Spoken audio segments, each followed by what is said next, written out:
श्री राघवेंद्राय नमः।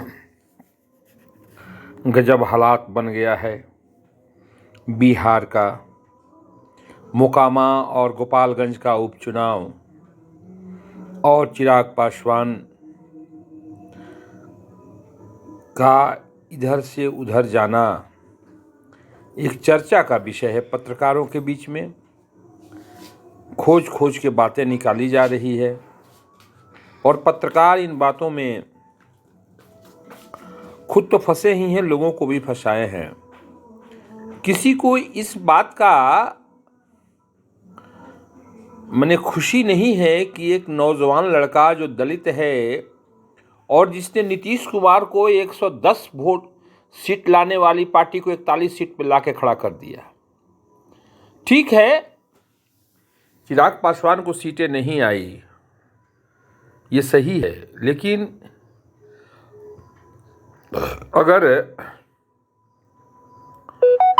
नीतीश कुमार मुख्यमंत्री बन सकते हैं तो चिराग पासवान मुख्यमंत्री क्यों नहीं बन सकते हैं? अपने बलबूते तो जदयू भी कोई सीट नहीं निकाल सकती। 2-4-5 सीटें नालंदा की निकाल लें, इससे बेसी की क्षमता उनकी नहीं है।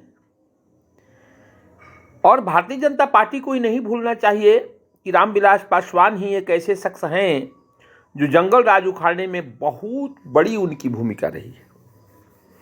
शुरू से ही वो लालू जी के जंगल राज के विरोधी रहे हैं।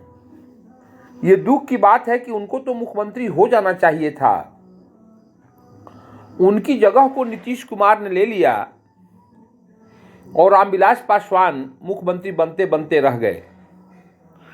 बिहार में रामविलास पासवान नीतीश कुमार से कमतर नेता नहीं है और दलितों के बीच उनकी पैठ कम नहीं है,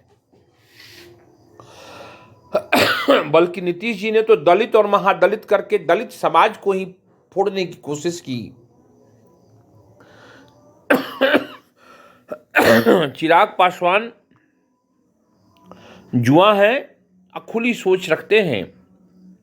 इनके साथ बिहार के जुआ हैं, दलित वर्ग तो हैं ही, और भी लोग हैं। अगर भारतीय जनता पार्टी जितना जदयू का समर्थन किया उतना अगर चिराग पासवान का समर्थन की रहती तो आज बिहार का नक्शा कुछ और होता। 32 वर्षों से लालू और नीतीश के राज को ढोने वाली ये जनता अब उब चुकी है। अब इसके पैर और हाथ कांप रहे हैं।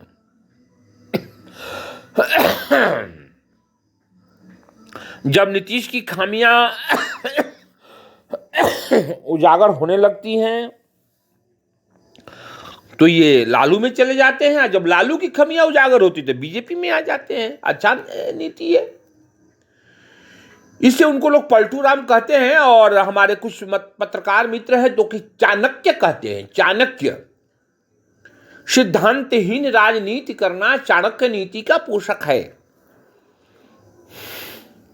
भगवान उनकी बुद्धि को भला करे बस। लेकिन चिराग पासवान अगर मोकामा और गोपालगंज में भारतीय जनता पार्टी के पक्ष में प्रचार करते हैं तो ये निश्चित है कि भाजपा अपना कमल का फूल खिलाने में सफल हो जाएगी। अब दलित वो नहीं रहे, दलित भी जग चुके हैं और लालू और नीतीश ने जिस तरह से दलितों को ठगा है